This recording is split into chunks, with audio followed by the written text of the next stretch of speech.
because love addiction is a process addiction. Mm-hmm. It's this process of trying to get what we believe that we need for survival from this other person. And we do all the things and we neglect ourselves in the process of that. Hey, everybody, and welcome to this week's episode of Love, Loss, and Hallucinations. I'm really excited about this week's guest. Her name is Jodi White, and she is a therapist, a coach, a podcaster, and a love addiction expert who is based in Austin, Texas. Welcome to the podcast, Jodi. Hey, thank you. Thanks for having me. Yeah, really, as I said, I'm really excited to have you on here. And one of the reasons is that I've been looking for someone who is an expert around love. Mm-hmm. And I just want to sort of acknowledge before we kind of get into the meat of everything, how sort of the magicalness of how this conversation came around, which is basically, I just made a post on Instagram and the author, Patty Callahan Henry, tagged you in it. And I only know Patty from a brief but wonderful conversation I had with her probably a year ago at the Jackson Hole Book Festival. And I'm not even sure you know her directly at all. Do you? I don't. No. Yeah. But I plan to reach out to Patty for connecting and thank her for connecting us. Yeah. So obviously whatever you're doing resonated. So yeah, just, social media is good for something, right? It is. Yeah. Occasionally there are these things you think, I'm really grateful for this. Yes. Yeah. So I just wanted to shout out to Patty there for making this conversation happen. So yeah, I guess just to start for the listeners out there, I know you first became a therapist in 2011, and I'm interested both in like what led you to that path, and then I think 6 years ago or so you added the love addiction expert. Well, yeah. So let's see.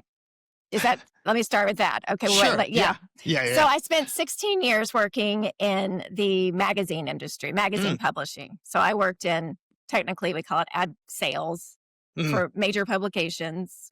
And so marketing, advertising, my background is in journalism. And that's what I thought I was supposed to do because I started out in journalism when I was in high school. I loved it. I was editor of my school newspaper, and I thought, I'm going to be a writer. I'm going to work for a newspaper. And then one day, I lived in a small town, and I went to our hometown newspaper, and I had to go down into the writer's room for something to drop something off. And I saw all these men in a basement, and they were smoking cigarettes, and it smelled like stale coffee. And I thought, I don't want to do this. This looks terrible.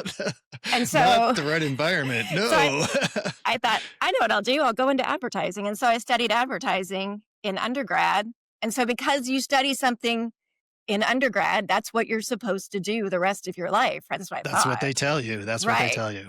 And so I did that. I got into advertising. I did work for magazine, which I always wanted to work for a magazine when I was a kid. But I really never loved it. I was never great at sales because I never believed in what I was selling. Oh, it wasn't lining up with I felt like I was lying somehow. And so because I was in my own therapy, and because the only part of sales that I really liked was talking to people, and I remember my bosses would say, why do they tell you so much stuff? How do you know so much about them? And I was like, because I listened to them. And so long story short, I went back to school at 40 to become a therapist. Oh, wow. Yeah. 40. Yeah, that's a jump. Yeah. And it was hard. It was scary. I overthought it for a really long time because I thought I was too old to go back to school and quote unquote start all over. And now I'm 55 and I look back and think, God, I was so young. 40 was so young, I thought I was so old. And then a few years later, I learned about love addiction because of my own experience with love addiction. And that's when I not only went into my own recovery, but I went to the Meadows in Arizona and I trained with Pia Melody, who wrote Facing Love Addiction. And that's when so that was about 9 years ago, actually, that I. Oh, 9 years ago. Okay. Wow. And was there like an aha moment at all, perhaps when you're like, I mean, I think you said that one of the reasons you chose therapy was because you're in therapy yourself, and Right. obviously I would guess found it helpful and wanted to help others in that way. Yes. And was there a moment with the love addiction part of it that you're like, oh, I need to add this to what I'm Right away. doing? Right Yeah. away. Because I was already, when I found out about my own love addiction, Mm, I had already been putting a lot of things together because my specialty was substance abuse. mm, And I was learning a lot about, well, so I studied, when I was in graduate school, I thought I'm going to specialize in substance abuse. And then in my internship, which is the 3,000 hours that therapists do once they graduate, they do these supervised 3,000 hours. I worked for a rape crisis center, and which was not what I had planned on doing. But mm. so was learning a lot about sexual assault. I was learning about sexual trauma. I was learning about trauma in general. And a lot of the women that I was working with were also coming to me and telling me stories about relationships. Mm, And I started mhm. thinking, gosh, there's something here with substance abuse and trauma and childhood trauma and sex. I mean, there was just so much, I couldn't quite put it together. And then I worked for an inpatient facility, and even more was thinking, okay, so many of the women are coming in here in their late 30s, 40s, 50s, and older and saying, oh, yes,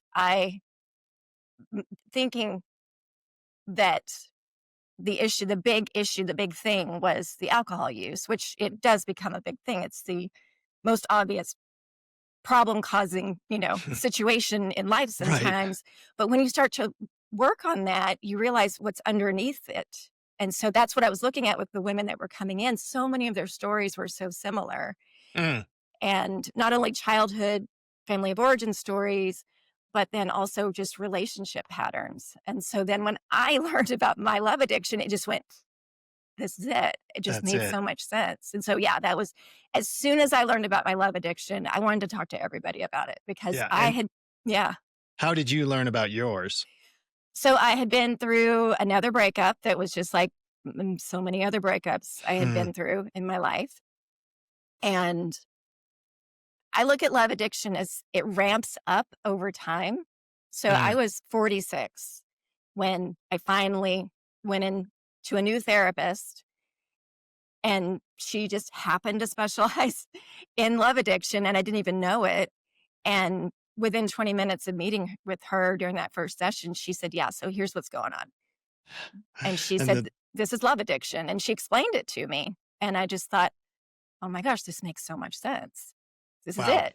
the light bulb goes off, and you're like, this is what's been going on for the last 30 25 years. year, almost Yeah, 20. 25 Yeah. years. Yeah, Mm-hmm. yeah, Yep. yeah. And so what, whether it's from your own training now or what she explained then, how is that defined, love addiction? Like, what does that look like?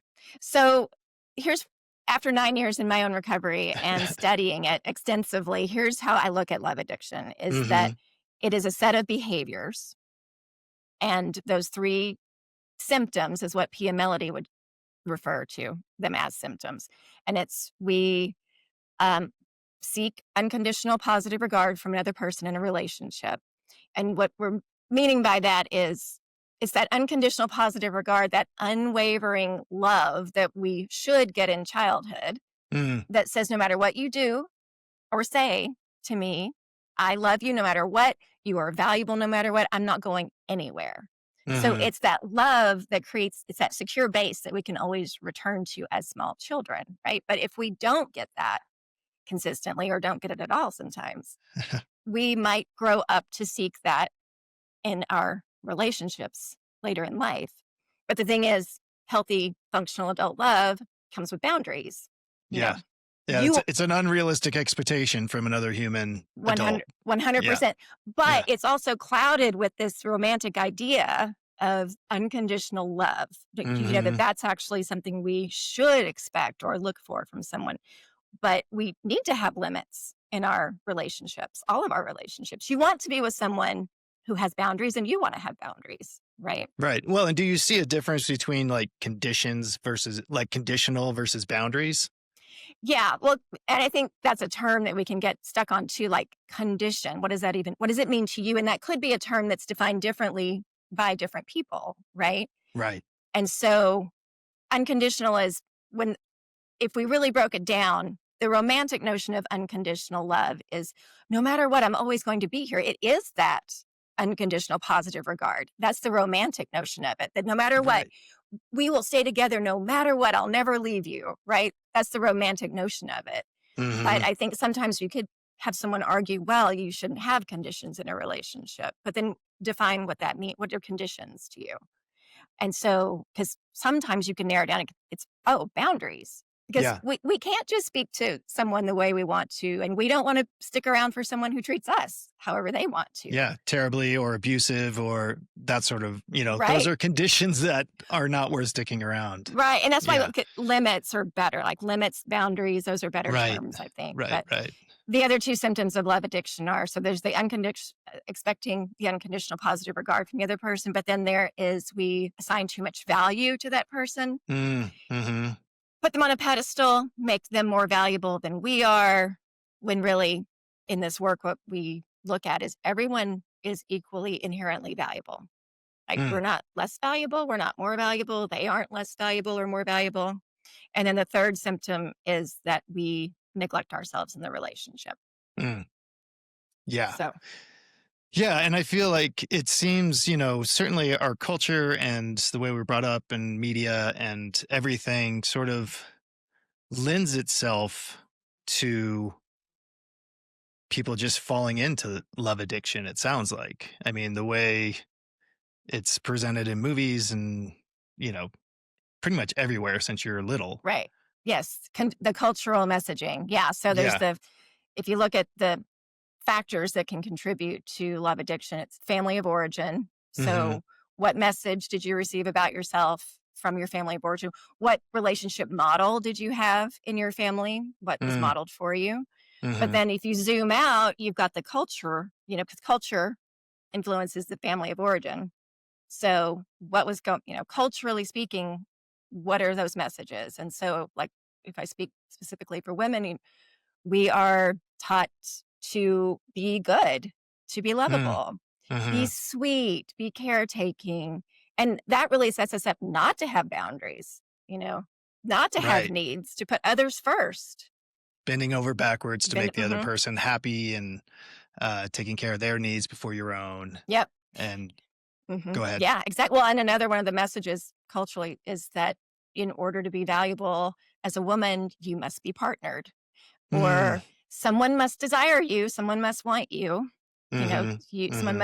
Someone must find you attractive in order to be valuable. And so how that can lead us into a situation such as love addiction is that we can get into a relationship, and it goes with that symptom of assigning value immediately because, oh, this person is going to help me feel more valuable because I'm Right. supposed to be here. They want me, they want to be with me, so I need to make this work, or I need to stay in this relationship because this, and it's not, we're not consciously necessarily doing this. Right. It's, yeah. Definitely not.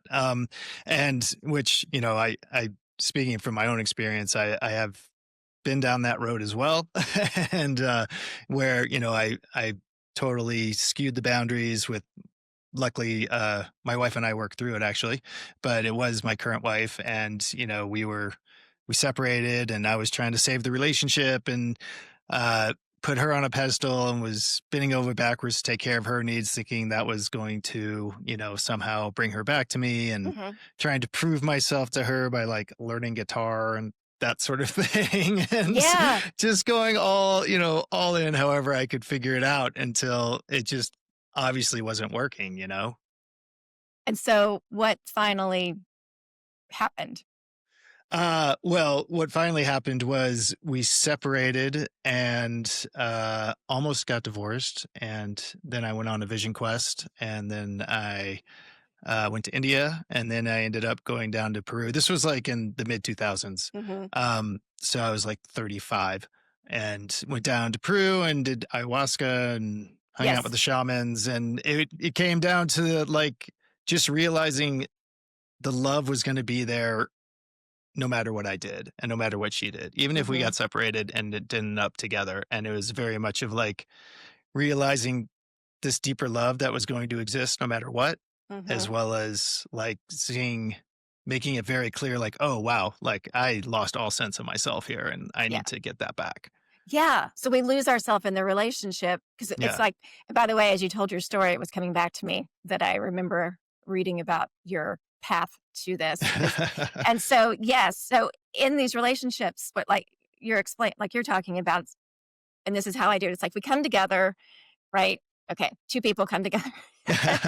I'm doing this little, Finger dance. hand model here. Yeah. Two people come together. In love addiction, we often start out enmeshed. So we get really close. There's lots of oversharing.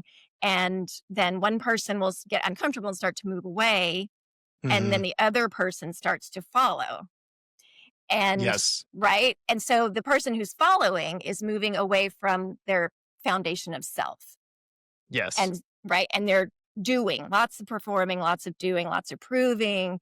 And so that's where in love addiction, that's part of the process because love addiction is a process addiction. It's this process of trying to get what we believe that we need for survival from this other person. And we do all the things and we neglect ourselves in the process of that.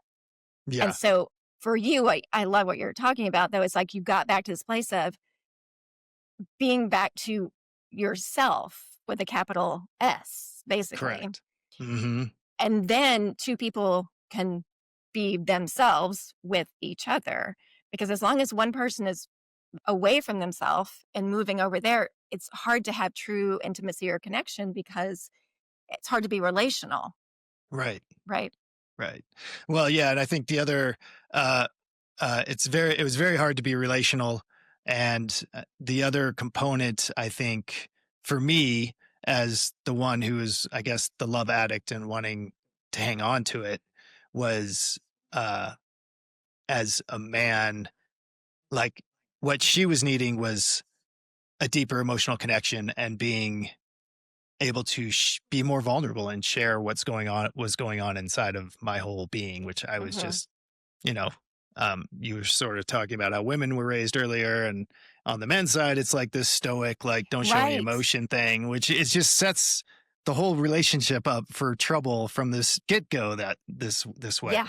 Yep. Totally. Yeah. And when I talk about the inherited cultural beliefs that women, that shape women in relationships and in the world, there's definitely a set of beliefs that men inherit from culture as far as how to be in relationships, how you're supposed to act in order to be valuable or Yes. Yeah.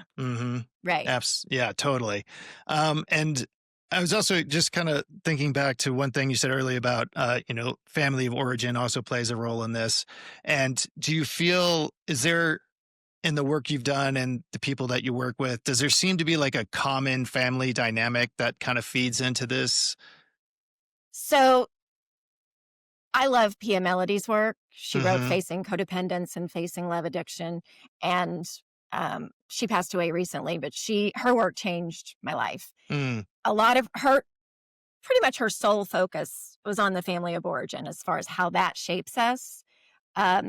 And so what I've learned, and especially through Kelly McDaniel's work, Kelly McDaniel wrote the book Mother Hunger, and she talks a lot about cultural messaging. And so I look at, okay, so family of origin, yes, very important, but family of origin is shaped by the culture that we live in. So going back to your question about the family of origin, Pia talked a lot about dysfunctional family systems. So there's the functional family system, and then there's the dysfunctional family system. And to me, I look at it as, and there's this really great quote, and I cannot remember who said this. It might have been Mary Carr, but basically any dysfunctional family system is any family with more than one person. That sounds about right. And it's really true, because when you read Pia Melody's description of a functional family system, every family makes mistakes. All parents make mistakes. Yeah, and you being human is messy. Exactly.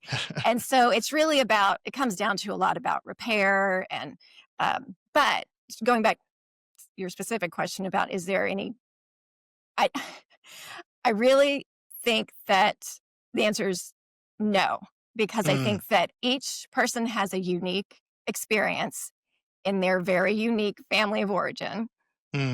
And even siblings can have totally different experiences or different enough experiences in the same family of origin that will shape them in relationships differently. Right. One thing I do like about Pia's work is she talks about family roles. And so you've got um, the hero, which is the golden child, or daddy's little girl or mom's My best friend. sisters would say I was the golden child. Okay. Yeah. They're laughing right now. There's usually a golden child. Okay. There really is. I would say that is something that's pretty common. Then you've got a lost child who's the one who experiences emotional neglect, whether that's because parents are too busy with the other kids or they're burdened by something that's going on and they don't have as much energy to give or attention to give to the child. And so the child learns to live on their own and be needless, wantless. And then you've got the scapegoat who gets blamed for all the problems in the family, But we do look at enmeshment versus emotional neglect. And so the hero role is an enmeshed role, which is where, you're put on a pedestal in a way. And it's, look how great you are. But it's really set up to be, you take care of the family. You learn to take care, like daddy's little girl. It's daddy's perfect little girl, as long as you don't have any needs or don't get messy. Right. Right. And so a hero is like that. It's like, look how amazing you are, which means as the hero child, you're like, oh, I better keep being amazing. I better keep being amazing. Right. Because everyone seems happy and content when I'm being amazing. If I can just keep achieving, everything's going to be okay. Exactly. So high achieving and straight A student. And meanwhile, your needs aren't really being met because you're taking care of the family in that way. Yeah. And then lost child is more of an, like we said, emotional neglect. And scapegoat gets the both of it. Scapegoat gets like enmeshment and neglect. So yeah. So any of those could really lead to sort of having this love addiction personality of wanting to satisfy that love need. Yeah. Yes. And so in the language we use is, okay, so again, Pia Melody, she used the terms love addict and love avoidant. And so those labels work for some people. They don't work for others. That's okay. You don't have to use them. They really worked for me in my early recovery. I don't so much use them as much anymore, but they do help describe the behavior. And so in Pia's work, what she would talk about is with the love avoidant was more of an enmeshed role. Because when they're enmeshed in adulthood, then in a relationship, closeness feels like suffocation, feels like I have to do something, I have to perform, and it makes somebody want to move away. And so they become more of what we would call the love avoidant. And then the more love addict person experience the emotional neglect. And so, but what I found is really, we move around, we change roles. I mean, we really do. In my experience, I definitely played both roles. Yeah. So. It's not a hard line. No. Yeah. No. And along as far as the various things that sort of identify love addictive tendencies, do these fall, would you say, within codependency? Is it different than codependency? How is that? Because it feels like there's some similarities there, but maybe not exactly the same. Right. So the way I look at this is that the codependence comes first. And for some of us, the symptoms of codependence will then grow into symptoms of love addiction, but not everyone. Not everyone who struggles with codependency is going to struggle with the symptoms of love addiction. But if you're struggling with love addiction, you're struggling with codependence as well. So every love addict is a codependent, but not every codependent is love addict. Right. Right, exactly. That's Pia Melody said exactly that. There you go, Pia. I agree. So the codependence comes first. And, codependence is another term that, similar to love addiction, I think that there's a lot, thanks to social media, there's a lot of talk about these two things, but also, from what I've read, not always accurate information. And I think especially because of the model that I follow, which is Pia's model, my way of looking at codependence might look different than the way others look at codependence. So Could you say more about that? Like how is it that you look at it? And you don't even have to differentiate what other yeah, people might say, but yeah. just how is it for you? So I look at 5 symptoms of codependence, and those are 5 core issues. One is issues with self-esteem, Mm, and that means we go one up or one down. So we struggle with our own value. hmm And then issues with boundaries. And so that we either are too rigid or we're too porous. Then there's issues with reality. We struggle to own our reality or even identify our reality. mm, hmm Issues with dependence. And that means we're either too dependent on someone or even can mean, I don't ask for help. I don't, you know, I don't need any help. I'm anti-dependent over here. Don't worry about me. Right. that would have been me. Yeah. That would have been me So back in the day. like you might call it hyper independence. Right. Yeah, yeah. And then issues with moderation.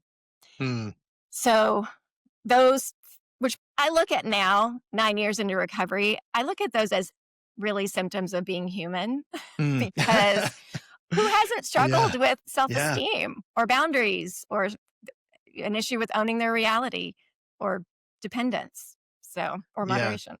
So then the first step, whether it's codependency or the love addiction, is just the awareness of like, you know, whether you're listening to this podcast or read it somewhere online, is awareness, it seems to me.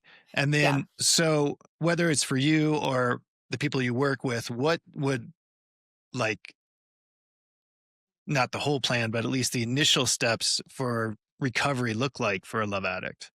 So it would depend on where they are in the cycle because there's a cycle of love addiction. Mm, And so one of the things, it's hard to fully address love addiction if you're still caught up in the cycle, because that right. means we're still not totally owning our reality around, let's say, in an addictive relationship. We're still in hmm that process of trying to get the other person to do what we need them to do or we think we need them to do, right?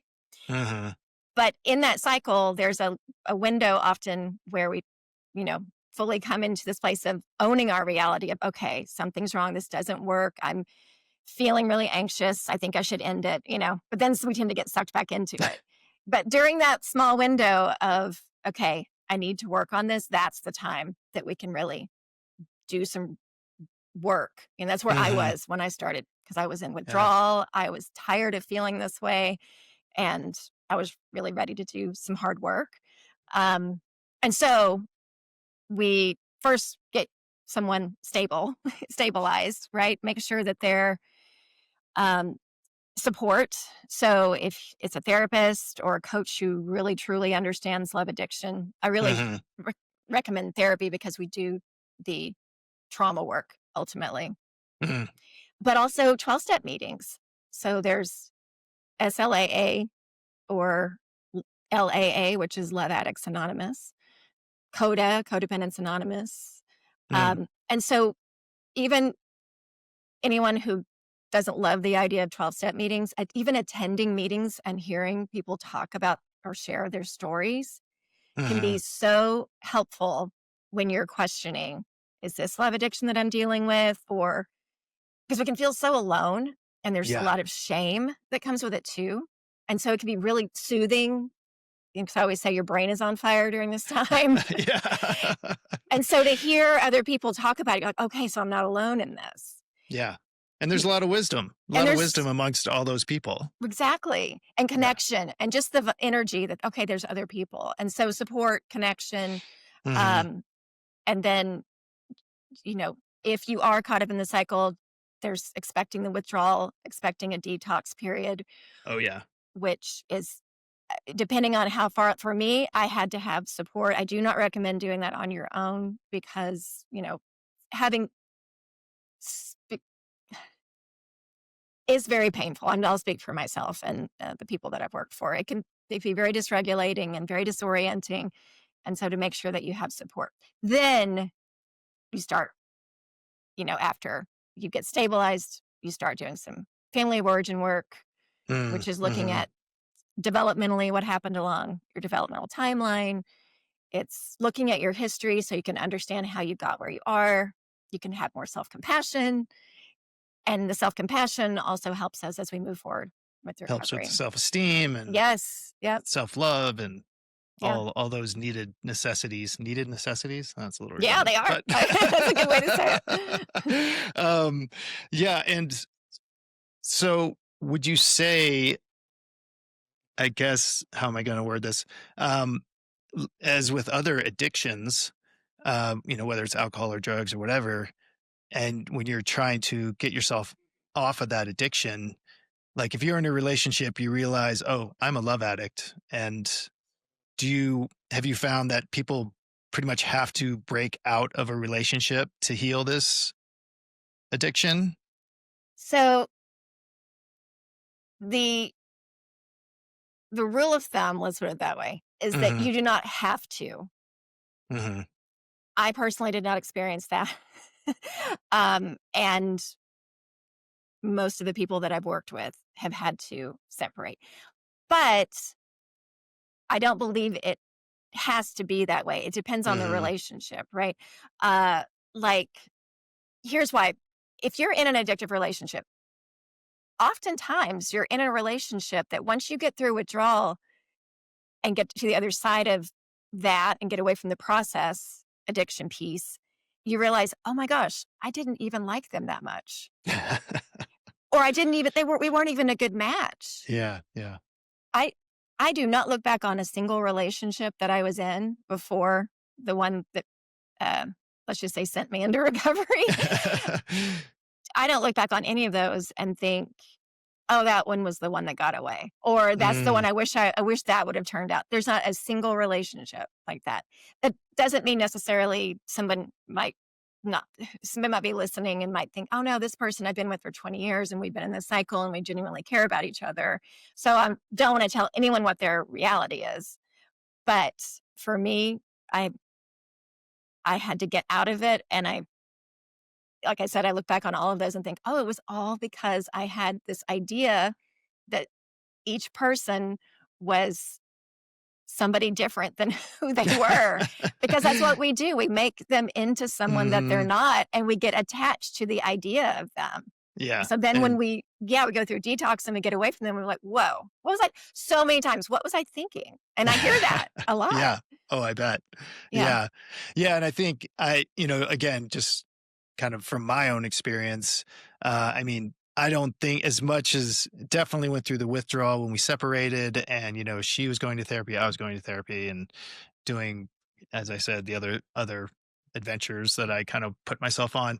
But I don't feel like we would have, at least for us, been able to work through our individual like addictions. And we didn't use that term back then. We didn't have Right. that term um, without separating. So obviously, yeah, I think it would be much harder. I just, again, from my own experience, I feel like it'd be increasingly harder Hmm. to do it while still in that relationship. Yeah. But not Yeah. that it's impossible, but Yeah. very difficult. Yeah, and that's what I mean too, is that I don't want to say it's impossible, but it would be very challenging to do it. Yeah. And uh, I don't share this story very often, but the relationship I'm in right now, and we've been together, we met almost 10 years ago. So we dated for a few months and then we broke up. And that's when I got into recovery. Mm, hmm. Now, the reason I was saying earlier, love addiction ramps up. And so here I was, 46 years old. I had gone on a break from dating for 3 years because I thought, I'm so busy. I'm building a practice, and I'm working on myself and I'm doing therapy and I just don't have time to date. I look back now knowing what I know, and I was protecting myself because Mm, I didn't want to do it again. I had been in so many addictive relationships, long-term addictive relationships, and it takes so much to get out of them. And I didn't know they were addictive relationships. I thought there was something wrong with me, or my picker was broken. That's a very common, right? Oh, your yeah, right. picker's Yeah, broken. yeah. And so finally I started, or 46, I guess, I started dating. I dated someone, and so fast it ramped up Mhm. into just complete dysfunction. We both played a part in it. Yeah. And then it blew up after a few months. I jumped right into another situation, and it got really intense really fast. It blew up. And then this other person comes along. I get with him. And he, it was, it was a different kind of relationship than I'd ever been in that he was not playing the dynamic I was used to, because he actually, if we're going to say someone can be more securely attached, I would say he is. And so it started out pretty smooth, but then I started doing my usual stuff. Right. And he basically said, I'm not doing this, and ended the relationship. And so I went into the over functioning, trying to get it back, because that always worked in the past. I could lure someone back, or I could do my little process thing. And he was like, no, I'm not doing it. And so I fully went into withdrawal. Wow. And got into therapy. And then we were broken up. Like there was no, to me, there was no getting back together. There was no, and he didn't think so either. So it wasn't like this. If I look at past relationships, there might be this little like, oh, we're going to get back together someday, or we're going to do, but it was like, no, it was over as far as I'm concerned. And then 6 months after I started recovery, we reconnected, and then we slowly, got to know each other and then ended up in a relationship. And so, but there is no one else that I ever had been in a relationship with that would have worked with, because even when I started recovery and I did communicate with him, this is what I'm doing, and I can have zero contact with you. And he was like, I totally understand, no problem. And my therapist said, don't be surprised if you hear from him. And I said, no. You don't know. This is not the typical love avoidant dude that I've been doing this with for 25 years. This is a different kind of guy. She's like, okay, I don't know. I'm just saying, don't be surprised if you hear. And I knew I would not hear from him. You didn't? No. Wow. Nope. Yeah. Dang. That's great. And that, but every other guy I'd ever dated before would have definitely. Oh yeah, I would have. Like, how you doing? How's that therapy going? Oh man. Well, and I guess I guess then we are in a way examples of, you can work through it and then come back around, and the relationship will be stronger and healthier, and not be based on, I guess, the hallucination of what our culture says true love is, Right. Yeah. And the thing is about when we did reconnect and start to get to know each other and do the date, like a functional way of dating, that I'd never done before, really, it felt boring to me. I was questioning it. Like, is this how we're supposed to be? I don't know. Because I was so used to so much intensity. And that's the hook, you get in and you think that's love. That's the passion. The passion. Head over heels passion you lose yourself in, and the hallucination again. Exactly. Yeah. So how was that, like, getting through that period when you're like, oh, this is kind of boring. Do I really want to do this? Was it like kind of working with the therapist and like, she was like, no, just hold on. Yeah, it was working with a therapist and going over all the stories in my head, and also communicating with him. So, and that was all new for me, because that's how it can get into the more avoidant behaviors. I have all this information in my head. I'm feeling bored. I'm wondering if this is going to work. And then you keep it to yourself. Right. And the other person doesn't have that information. And so in this situation, it's like, this is part of my therapist would be like, this is part of your practice. You share that with him. Yeah. And by naming it, I would, tell me if I'm wrong, but by naming it, discussing it, it kind of loses some power, if not complete power. Yeah. Right. Well, yes, because it takes that communication and connection takes the place of where the intimacy would be. I mean, excuse me, the intensity would be, and it creates the intimacy, right? Yeah. Because when we're in that intensity, you really can't have intimacy, because neither one of you, you're not seeing each other. Yeah. But the even though you think that the intensity is the intimacy. So it gets all mixy. Yeah. You think, because also, I mean, in my love addiction, I confused sex for intimacy. Right. Yep. And that's not the case. Yes. Yes. I was definitely, I would say, back in the day, I was like, oh, well, if we just have sex, it'll all be okay and we'll Yeah. be intimate again. And I won't have to like share what I'm really feeling, you know? Right. Right. Yeah. Because it's that closeness to, we think intimacy because it's so close. And sexually we're close, but it's really not intimacy because we're not really sharing. And I think this is one of my frustrations with love addiction, or at least what people think about love addiction is it does get, I'm going to say it, lumped together with sex addiction. That's, Mm, sex and love hmm. addiction. And from my experience and a lot of the people that I've worked with, it's really that we use sex in the relationship to feel closer or to prove ourselves or to keep the attachment, right? Hmm. But then when you're not in an addictive relationship, we're not necessarily going out seeking sex from people. It's really more when you're in that addictive relationship that you're using that as a way to prove yourself, to stay close to someone, to feel the attachment, to feel safe too. It's like, Right. oh, okay, if we're having sex, then we're safe, then I'm safe. Yep. I'm valuable also as a Yeah. woman. So, Or as a man, like yeah. I definitely felt that back in the day. And it's, I will just say, the beauty of, working through that and coming back to a sense of self is both like the strengthening of our relationship and like way better sex. Hmm. It's next level, to be honest. So Yeah. Yeah, because you're yeah. actually you're talking and communicating, you're getting to know each other. Like a minute ago when I was talking about having this information in my head and because of my training, you know, Hmm. I wasn't I didn't have a model of communication when I was growing up. And Hmm. so keep everything to myself and then that creates distance and so the more you share with someone, you can be closer. Hmm. Yes. And So, yeah. which, yeah, again, just kind of like, I know it's not just totally men that can be that way, but I know a lot of men that have that, they just were never taught. They don't know. They think it's Right. weak. And they're, it's unfortunate just because it's missing out on so much beauty that can be in the relationship by Mhm. opening up. And I think what, all of us are looking for as humans is that deeper connection. Right. Right. And then it's also terrifying. Yes, absolutely.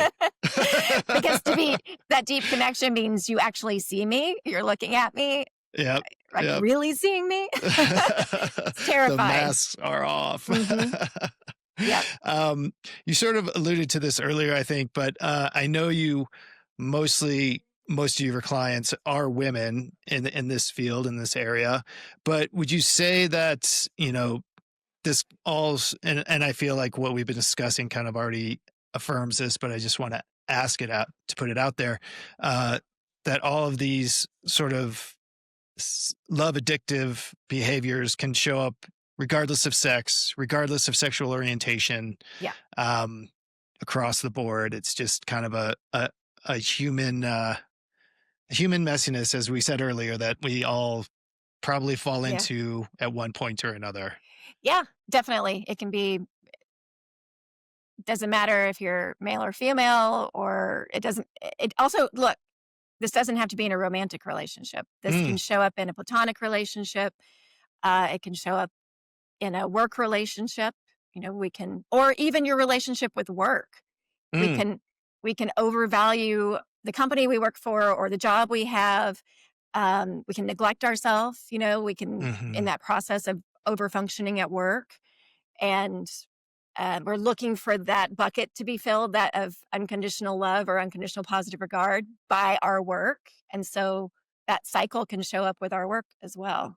Yeah, so many overlaps. I mean, whether it's termed as love addiction or work addiction or any of that, it Yeah. definitely they're all overlapping and comes down to, as I think you said earlier, both a sense of self-esteem and, some sort of shame that's Hmm. down deep underneath all of that.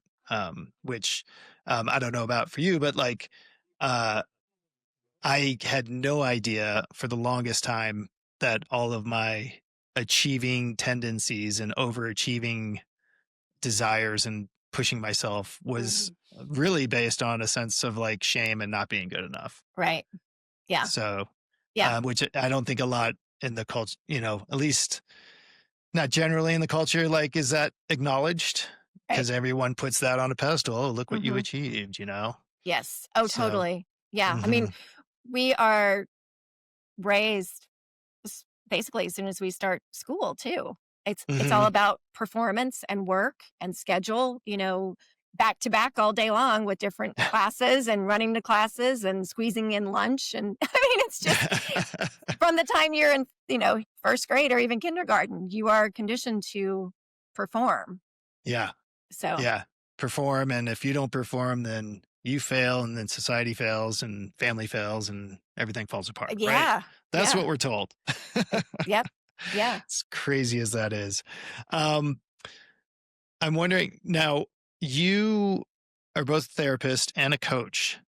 And I'm, I guess I'm interested in like, are you approaching love addiction in both those capacities? And when would someone be, is there crossover, or you're like, oh, this person looks more like I needs a therapist versus a Hmm. coach. Like, Yeah. when do you bring in each of those roles? So, as a therapist, I get to do the trauma work. Mm, That's the trauma therapy. That's a lot of processing. Um, I do EMDR, attachment focused mm, EMDR in mm-hmm, my therapy. So it depends on, right. So I would meet with someone first to mm-hmm, see what does this, especially if someone's already done some therapy or has already been through withdrawal, it mm. might be coaching that's more Okay. the priority. And when it's coaching, it's really working on those 5 symptoms of codependence. So we work on self-esteem, boundaries, reality, dependence, and Mm, moderation. S- And then in the therapy, we also work on those 5 symptoms, but there's more of a trauma focused approach to that. So we look at the family of origin, what needs to be mm. processed there, especially when we're talking about attachment focused EMDR. And so, yeah, does it make sense as far as different? Yeah. Yeah. Yeah. Also, in Definitely. coaching, I do a lot of teaching as well. Ah. So Okay. courses and um, I used to have a community where I would lead webinars and things like that. So there's a lot of, because with this work, education is really important. Like, Yeah. I really do believe that we have to understand this in order to, I don't like the term heal, but I'm going to use it here to really heal because I don't think Yeah. heal implies there's this end, the stopping point, but it is a healing process, I do believe, Hmm. but understanding it. So the education piece is really important. Yeah. Yeah. So, and as far as, kind of turning it and looking at it from a different lens, and this might just be the opposite of the 3 or 5 signals of love addiction or codependency.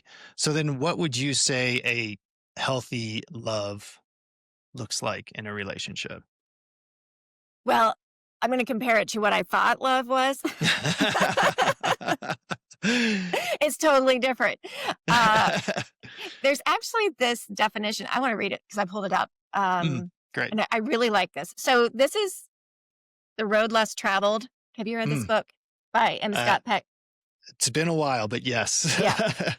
He's got some really good stuff in here that goes Yeah. so well, I believe, with the work that I do and Pia Melody's work. But the way that he defined, he has a very long definition, but he starts out by saying, I define love like this. It's the will to extend one's self for the purpose of nurturing one's own or another's spiritual growth. Mm, And so he goes in further to say basically what that means is you must love yourself. right. You must be valuing yourself. So this goes back with what we were talking about with those 5 issues of self-esteem, right?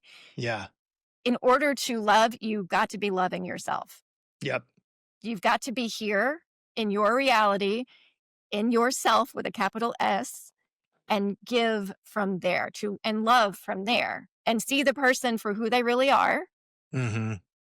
And it's first and foremost about what he was talking about, nurturing or supporting someone along their spiritual journey. It's basically nurturing this. We talk about um, there's this phrase we use sometimes, oh, he broke my spirit. It's like, this relationship broke my spirit. And if we look at it like that, like each person is a spiritual being and we're not right. And so it's like, and what you do, that's not about me. Mm-hmm. And so if I see you for who you really are, I'm not trying to make you into someone else. And I'm valuing you for who you are. And because you are inherently valuable, right? That's all has to happen first. And then as you get to know each other over time, you love from that place of self and then also valuing you for who you are. Does this make sense? Yes, absolutely. And I also just love how that, speaks to, I mean, I know there's certainly, it's less than it used to be, but I feel there's still certainly a sort of a little negative view of therapy or working on yourself that, oh, it's selfish and, what are you doing? It's so self-indulgent and all that sort of thing. And yet, as you were just saying, it's by finding more love for yourself and having a deeper sense of self-esteem for yourself that you're going to be able to love and be present in a better way for those around you. Totally. Yeah. And, yeah. That the people saying therapy is so self-indulgent and so selfish are the people who've never been to therapy. And right. they're the people I would say avoid being in a relationship with. Yep. At least a close relationship or a romantic relationship. But yeah, I mean, it's basically, it all comes back to those 5 symptoms of what Pia called codependence, but I look at as symptoms of being human. It's not only valuing myself, but valuing the person. Yes. Right. Functional boundaries for me, they get to have boundaries as well. And reality, I'm owning my reality. I respect their reality. So it all goes together. And then we're interdependent, not too dependent, not anti-dependent. Yeah. Intradependent. Intradependent. Is that the right word? Interdependence. Intra or inter? I don't know. Doesn't matter. Okay. And then moderation. If we look at that issue with moderation, is this getting intense? And if you've already got those first 4 that we just talked about, you're likely not going to have a ton of intensity. Yeah. Or it's like you're aware of the intensity in a way when those times happen, or you're intentionally creating that intensity for, whether it's passion, night of passion or that sort of thing. Sure. Yeah. And that's the fun stuff. That's the fun stuff that comes, right? Okay. Yeah. That's not like our entire relationship is based on it being, and it has to be there. Exactly. Yeah. Well, we're kind of getting close to an hour here, and I want to respect everyone's time, but I did want to ask you one more question, which I happened to see that you posted this little meme on your Instagram yesterday that's had a very determined person walking with the text that says, "Me on my way to say the thing that everyone else is afraid to bring up." I'm wondering if there's anything we haven't covered right now that you want to bring up and say, or are we good? There is one thing I want to say. I will also add that that was how I've been feeling lately about a few things. That's a whole nother episode. That's, okay. We'll have you back. That's family of origin stuff where, but I do want to say that I do appreciate that you referred to me as an expert on love addiction. What I like to say is that I'm an expert on my own recovery. And I speak from that perspective, right?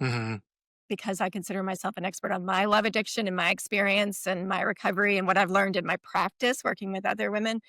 And so my goal is to help others become experts on their recovery and to build that foundation of self in their life. Because I do feel like it's lately, again, probably thanks to social media, we have a lot of quote unquote experts out there. And so I think that we can all be experts, in our own little corner of the world. And so, especially when we're coming from our own experience. And so that's what, I want to help him. That's beautiful. I love that. Yes. What could be better? Um, yeah, before we close off here, I guess, just let people know where they can find you and learn more about what you're doing. My website is jodywhiteonline.com, and Instagram is Jodi White with a little underscore at the end. Okay. And I will say on your website, if you're just sort of interested in this or think this might be you, you have a bunch of resources. You list the books you've already talked about, Yeah. The Pia Melody's work and Kelly McDaniel. So if you're wanting to read some of those books, she has links and it all listed on her website. So it's a good place, great resource. Yes. So yes. Oh, and my podcast. Forgot about my oh podcast. yeah. And your podcast is Journals of a Love Addict. Journals of a Love Addict. Yeah. Excellent. I've listened to a couple episodes and I would recommend it as well. So, Jodi, this was a wonderful conversation. And I think hopefully, we've opened some eyes out there about love addiction and how to kind of get through it and have deeper, more meaningful relationships, which we all need right now. Yes, I agree. Yes. Right. Awesome. Thanks so much, Jodi. Thanks for having me. You bet. And a big thanks to all of you out there who chose to spend your time listening to this episode. It really means the world to me. And I really want to grow this community together. You can help in a couple small, quick ways to do that. You can click that follow button. You can leave a comment down below. And most importantly, if this episode resonated with you, share it with a friend or friends or family members who you think might also want to hear it. Together, hopefully, we can make this world just a little better place.